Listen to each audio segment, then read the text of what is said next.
Hello student, मैं उमेश पांडे। आज आप सभी लोगों के सामने इंटरनल असेसमेंट जो स्कूल्स में कराए जा रहे हैं, क्लास 10th के बोर्ड के जो स्टूडेंट की जिनकी तैयारी कराई जा रही है और प्रयास कराया जा रहा है कि ज़्यादा से ज़्यादा ऑप्शनल क्वेश्चन जो OMR बेस्ड क्वेश्चन होते हैं उसको वो लोग अच्छे से अटेम्प्ट करते चलें। क्योंकि देखिए, OMR बेस्ड क्वेश्चन अगर आप लोगों ने गलत कर दिए तो आप लोग की मार्क्स बहुत ही ज़्यादा जो है नीचे चले जाएंगे।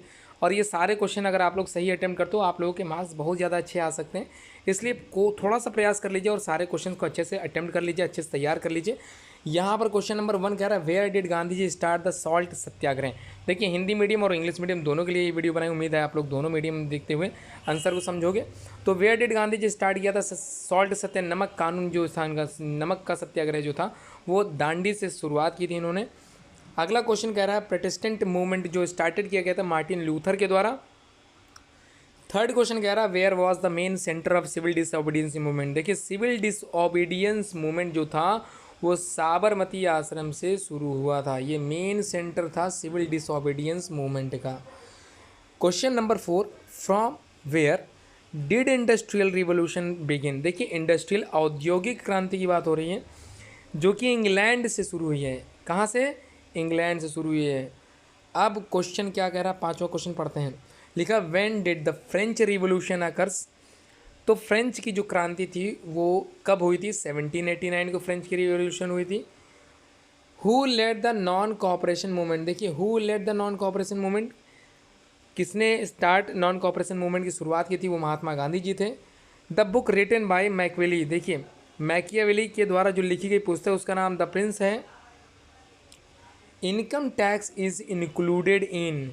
जो इनकम टैक्स की हम लोग बात करते हैं ये यूनियन लिस्ट के द्वारा केंद्र सूचित में शामिल किया गया है। ये भी आप लोग अच्छे से याद करके जाइए, तैयार कर लीजिए।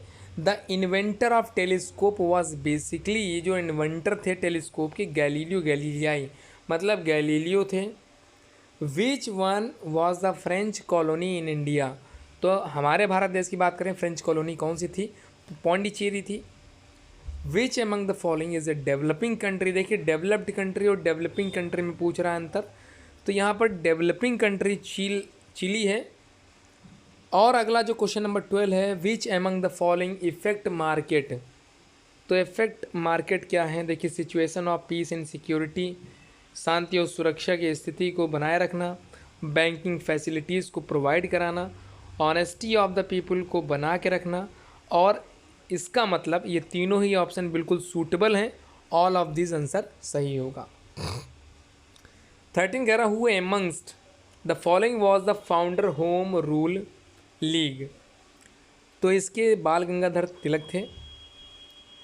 अगला question, who was the author of the book the spirit of laws. तो इसके मोनेस्क्यू थे, मॉन्टेस्क्यू आप लोग कह सकते हैं इसको। Which among of the following is a central bank of India. केंद्रीय बैंक होता है, या फिर कह सकते हैं इसको बैंकों का बैंक भी कह सकते हैं। रिजर्व बैंक ऑफ इंडिया की बात हो रही है तो सेंट्रल बैंक ऑफ इंडिया इसे ही कहेंगे। अगला question, which European power was last to enter India.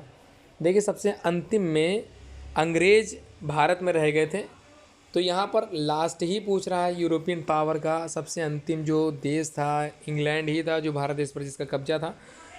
Economic development of India ये डिपेंड करता है, देखिए, सभी तरह के इंडस्ट्रीज़ पर डिपेंड करेगा, चाहे वो लार्ज स्केल हो, चाहे स्मॉल स्केल्स हो, चाहे कॉटन इंडस्ट्रीज हो। तो इसका मतलब industries of all types. Question number 18, who inspired religious reform movement in Germany. तो रिफॉर्म मूवमेंट की बात करें जो कि जर्मनी में थी, मार्टिन लूथर की बात हो रही है। इसका मतलब, in which of the following places Begum Hazrat Mahal led the revolt for independence. देखिए, क्रांति जो जगह जगह भड़की हुई थी, 1857 क्रांति के बारे में आप लोगों ने थोड़ा बहुत तो जानकारी प्राप्त कर ही रखी होगी। तो बेगम हजरत महल जो कि लखनऊ से लड़ी थी, ऐसे कह सकते हैं, अंग्रेजों से। यही क्वेश्चन पूछ रहा है। क्वेश्चन नंबर 20 कह रहा, the first president of India was doctor Rajendra Prasad थे। In which state is Rihand Bandh, जो रिहंद डैम था वो प्रोजेक्ट लोकेटेड है। उत्तर प्रदेश से हम लोग शुरुआत कर सकते हैं इसके रिहंद बांध योजना की। Which country is not permanent member of security council. तो परमानेंट मेंबर कौन सा नहीं है? क्वेश्चन पूछ रहा नहीं से रिलेटेड है, तो कौन नहीं है परमानेंट मेंबर? तो जापान नहीं है। ठीक है, क्या नहीं है? जापान नहीं है। क्वेश्चन कह रहा है 23 में human rights day celebrated on which day, तो इसका आंसर है 10 दिसंबर, बिल्कुल सही है। According to 2011 census the sex ratio of India is 943। When was planning commission, देखिए योजना आयोग की हम लोग अगर बात करें कब शुरुआत हुई थी, हालांकि इसका बाद में नाम चेंज हो गया था, नीति आयोग बन गया था, लेकिन यहाँ पर योजना आयोग का जो गठन हुआ था या फिर कब शुरुआत हुई थी वो 1950, बिल्कुल सही है। विच of the following is not agricultural based industry, देखिए एग्रीकल्चरल बेस्ड स्टडी कौन सी मतलब इंडस्ट्री कौन सी नहीं है। शुगर में तो एग्रीकल्चर जरूर आएगा, जूट में भी जरूर आएगा, कॉटन में भी जरूर आएगा, लेकिन सीमेंट इंडस्ट्री में नहीं आएगा, इसका उत्तर सीमेंट है। When is independence day celebrated in America, तो अमेरिका का सेलिब्रेटेड जो होता है इंडिपेंडेंस डे वो होता है 4 जुलाई को। Population wise what is the place of India in the world, तो जनसंख्या की दृष्टि से भारत का विश्व में कौन सा स्थान है, तो दूसरा स्थान है।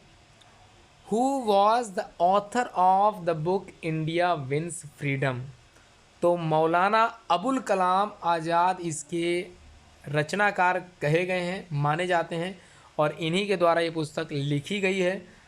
McMahon line is situated, या फिर कहाँ पे मिलती है इंडिया और चाइना के बीच।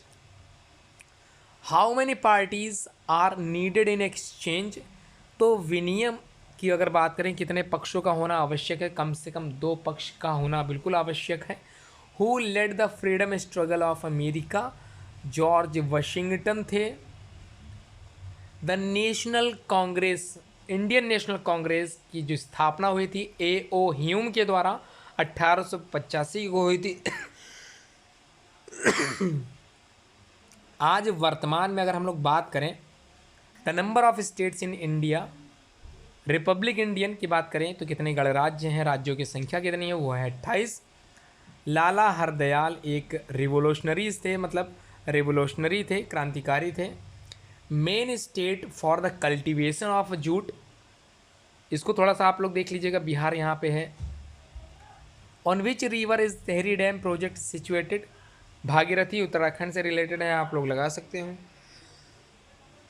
नेपोलियन किस देश का जो तानाशाह था, तो यहाँ फ्रांस से जुड़ा हुआ है, ये आप लोग ध्यान से पढ़ के जाएं। Who was the author of the song Vande Mataram, Bankim Chandra Chattopadhyay या चटर्जी, आप लोग लिख सकते हो। द स्लोगन ऑफ डू और डाई, देखिए करो या मरो का नारा दिया था महात्मा गांधी ने, मोहनदास करमचंद गांधी जी ने। Question number 41, one of the following is not a kind of soil, इनमें से सॉइल का प्रकार नहीं है, तो ब्लैक सॉइल तो सॉइल का प्रकार है, रेड सॉइल सॉइल का प्रकार है, एलुवियल सॉइल भी सॉइल का प्रकार है, लेकिन सीमेंट सॉइल के प्रकार के अंतर्गत नहीं आती। चिपको मूवमेंट ये आप लोगों ने साइंस में पढ़ रखा होगा, जो कि basically related with forest conservation, वृक्ष के संरक्षण या वन संरक्षण हेतु मूवमेंट था ये। विच one of the following is not a federal state, इनमें कौन सा नहीं है, तो फेडरल स्टेट दिल्ली की बात आप लोग कर सकते हो, बाकी सब तो फेडरल स्टेट हैं।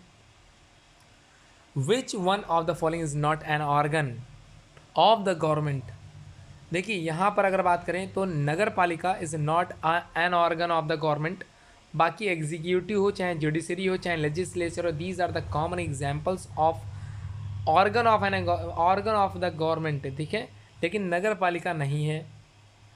क्वेश्चन नेक्स्ट कह रहा है सुंदरबन राष्ट्रीय उद्यान, national park Sundarban is basically situated in West Bengal में है, तो इसको आप लोग अच्छे से देख लीजिए। क्वेश्चन नेक्स्ट है, इनमें से कौन सा विच one of the following is a rabi crop, rabi crop में आप लोग जना को जोड़ सकते हैं, वैसे रबी की ही क्रॉप में वीट आता है, गेहूं आता है, जबकि खरीफ की फसल में चावल होता है।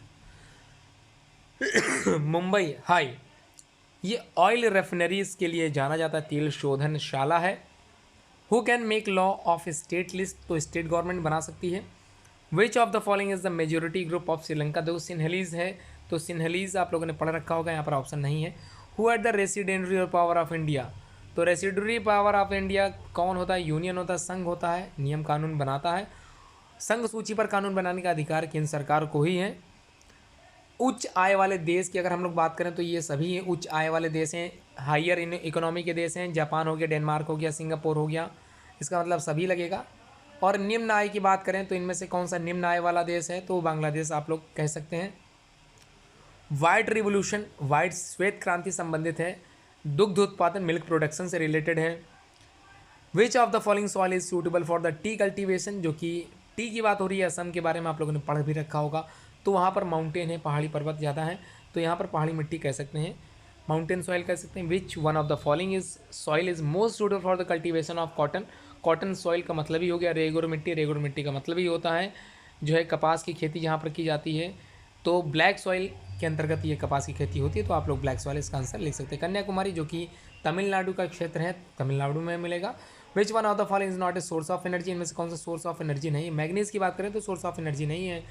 उसके बाद to whom India's president prime minister responsible होता है, तो उत्तरदायी लोकसभा के लिए उत्तरदायी होता है। भारत में लोक, देखिए यहाँ पर ये क्वेश्चन किसी बच्चे ने गलत लगा दिया, यहाँ पर ये नहीं होगा। भारत में लोकतंत्र कब आया, ठीक है, लोकतंत्र आया था 1950 में। तो रिपब्लिक डे की बात हो रही है यहाँ पर, लोकतंत्र 1950 से शुरू हुआ है। उम्मीद करता हूँ आप लोग ये सारे क्वेश्चन अच्छे से अटेम्प्ट करके जाओगे। बोर्ड की तैयारी आप लोग अच्छे चलिए, कमेंट बॉक्स में जरूर कमेंट करके बताएं और शेयर जरूर करते चलें। ये वीडियो सभी तक पहुँचाएँ जो भी क्लास 10 की तैयारी कर रहा है यूपी बोर्ड से रिलेटेड, उस तक, चाहे वो हिंदी मीडियम का हो चाहे इंग्लिश मीडियम का हो। इंटरनल असेसमेंट से रिलेटेड मैं आंसर सहित क्वेश्चन पेपर इसीलिए सॉल्व करा रहा हूँ जिसमें आप लोग तैयारी अच्छे से हो सकें और आप लोग इतने इजी क्वेश्चन जो आने वाली संभावनाएं ज़्यादा हैं वो भी अच्छे से तैयार कर सको। तो पूरी वीडियो आप लोगों ने देखी। Thanks for watching this video.